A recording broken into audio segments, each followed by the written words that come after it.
LOC पर भारतीय सेना ने ऐसी हुंकार भरी है कि पाकिस्तान अब गिड़गिड़ाने लगा है। आलम यह है कि अब वो मीटिंग चिल्ला रहा है। भारत के खिलाफ हमेशा जहर उगलने वाला पाक अब उसकी जो आर्मी है उसकी ओर से फ्लैग मीट की रिक्वेस्ट कर दी गई है। दरअसल पाकिस्तान के दिल में ये जो भाईचारा और प्यार उमड़ आया है उसकी वजह भी है, क्योंकि सीज फायर के उल्लंघन के बाद भारतीय सेना के शूरवीरों ने पाकिस्तानी घुसपैठियों की कमर तोड़ दी है। बॉर्डर पर भारतीय सेना पाकिस्तान को मुंहतोड़ जवाब दे रही है। इंडियन आर्मी के जबरदस्त एक्शन से फरवरी से अब तक पाक के 10 से ज्यादा जवान मारे जा चुके हैं, जिसमें पाक सेना के ऑफिसर्स भी शामिल हैं। इस जबरदस्त प्रहार का असर ये हुआ कि पाक आर्मी की ओर से फ्लैग मीट की रिक्वेस्ट की गई। जम्मू कश्मीर के पुंछ में गुरुवार को सुबह से दोपहर तक ये अहम बैठक होगी, जिसमें सीज फायर उल्लंघन और समाधान को लेकर चर्चा की जाएगी। दरअसल बीते दिनों बॉर्डर पर बढ़ती घटनाओं को देखते हुए पाकिस्तान डरा हुआ है। एलओसी पर दोनों देशों में तनाव का आलम इस लेवल तक हाई है कि इस बार ईद की मिठाइयां भी एक्सचेंज नहीं की गईं। भारतीय सेना की जवाबी कार्रवाई में पाकिस्तान के कई जवान जहन्नुम जा चुके और उसकी दहशत का आलम ये है कि अब वो सुलह समझौते की बात कर रहा है और भारत के सामने गिड़गिड़ा रहा है। यूपी से शुरू हुआ बुलडोजर एक्शन अब कई राज्यों में लगातार गरज रहा है। राजस्थान के जयपुर में भी प्रशासन का पीला पंजा चला है। यहाँ खातीपुरा तिराहे पर अतिक्रमण के खिलाफ बुलडोजर एक्शन हुआ है और किसी के दुकान के अवैध हिस्से को तोड़ा गया तो किसी शोरूम के छज्जे को मलबे में तब्दील कर दिया गया। जेडीएस ने सिरसी रोड पर 2.5 किलोमीटर के इलाके में अतिक्रमण विरोधी कार्रवाई शुरू की। किसी के मकान के अवैध हिस्से को जमींदोज कर दिया गया। इस दौरान भारी पुलिस बल भी तैनात रहा। आपको बता दें कि जयपुर में झारखंड मोड़ से खातीपुरा तिराहे तक सड़क को 160 फीट चौड़ा किया जाना है, जिसके तहत करीब 274 अवैध निर्माणों पर एक्शन होगा। रोड सीमा में जो निर्माण है, जो अवैध निर्माण है, अतिक्रमण है, उनको जेडीए द्वारा हटाने की कार्रवाई की जा रही है। माननीय उच्च न्यायालय के डायरेक्शन है, उसमें ये कार्रवाई हम लोग कर रहे हैं। करीब 12 घंटे के बाद मुंबई हमले का गुनहगार तहव्वुर राणा अपने गुनाहों की सजा को भुगतने के लिए भारत आ रहा है। भारतीय सुरक्षा एजेंसियां उसे स्पेशल विमान से अमेरिका से भारत लेकर आ रही हैं।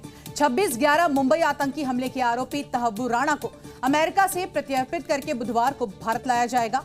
अमेरिका की सुप्रीम कोर्ट ने तहव्वुर राणा की भारत प्रत्यर्पण रोकने की जो याचिका थी उसको खारिज कर दिया है और उसे भारत लाने का रास्ता अब बिल्कुल साफ हो गया है। सूत्रों की माने तो तहव्वुर राणा को अमेरिकी आर्मी के स्पेशल विमान से लाया जा रहा है।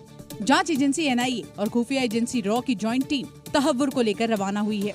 वो कल सुबह दिल्ली लैंड करेगा, यानी भारत का मोस्ट वांटेड आतंकी तहव्वुर राणा गुरुवार सुबह भारत की सरजमी पर होगा। अपने गुनाहों के हिसाब के लिए मौजूद रहेगा। मुझे खुशी इस बात की है कि अमेरिका से लाया जा रहा। अगर ये ब्रिटेन में होता तो वो तो बड़ी बड़ी कहानियां सुनाती, जी हमारा ये कानून है, वो कानून नहीं भेज सकते। और अगर डस्टबिन ट्रूडो के कनाडा में होता, वो तो बहुत मोहब्बत करता है जिहादियों से, तो वो तो कभी भी ना भेजता। लेकिन अमेरिका क्योंकि वहां पे 9/11 हुआ था, वो खुद तंग आ चुके हैं इस व्यक्ति से, इसको वापस हमारे पास भेज रहे हैं। सूत्रों के मुताबिक आतंकी तहव्वुर राणा के सरेंडर वारंट पर कार्रवाई हो चुकी है। अमेरिका से प्रत्यर्पण के बाद भारत में तहव्वुर राणा पर मुकदमा चलेगा। भारत सरकार ने अमेरिका को राणा की सुरक्षा का भरोसा दिलाया है। इससे पहले तहव्वुर राणा ने अमेरिका की अदालत में प्रत्यर्पण पर रोक की अर्जी भी लगाई थी, लेकिन प्रत्यर्पण पर रोक की याचिका अमेरिकी सुप्रीम कोर्ट ने खारिज कर दी। आतंकी तहव्वुर राणा पाकिस्तानी मूल का कनाडाई नागरिक है। वो पाकिस्तानी आतंकी संगठन लश्कर-ए-तैयबा का सक्रिय सदस्य रहा है। उसने आतंकी डेविड हेडली को यात्रा दस्तावेज मुहैया कराने में अहम भूमिका निभाई थी। आतंकी डेविड हेडली ने मुंबई में उन जगहों की रेकी की थी जहां बाद में 26/11 का हमला हुआ था, जिसमें 6 अमेरिकियों सहित 164 लोग मारे गए थे। लेकिन अब मुंबई हमले के गुनहगार का पूरा हिसाब होगा। और अब बात उत्तर प्रदेश के कुशीनगर में मौजूद उस मस्जिद की जिस पर प्रशासन का बुलडोजर चलने वाला है, क्योंकि अवैध मस्जिद को हटाने का अल्टीमेटम खत्म हो चुका है। इसलिए प्रशासन के एक्शन से पहले ही मस्जिद कमेटी ने खुद ही यहां पर सामान हटाने की प्रक्रिया शुरू कर दी है। मस्जिद के अंदर लगे पंखों को उतारा जा रहा है।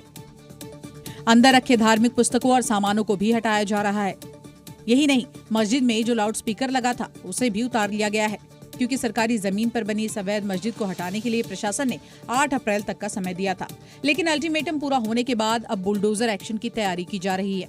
इसलिए मस्जिद कमेटी के लोग मस्जिद से खुद ही सामान हटा रहे हैं।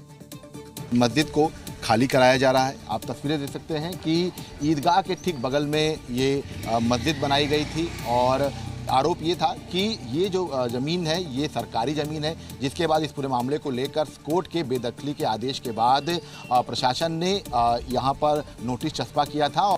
नोटिस के खिलाफ मस्जिद कमेटी की तरफ से तहसील में अपील दाखिल की गई है। अपील के निस्तारण के बाद ही बुलडोजर कार्रवाई होगी। 8 अप्रैल को अल्टीमेटम पूरा हो चुका है और अब कभी भी मस्जिद पर एक्शन हो सकता है, इसलिए मस्जिद कमेटी के लोग खुद ही मस्जिद को खाली कर रहे हैं।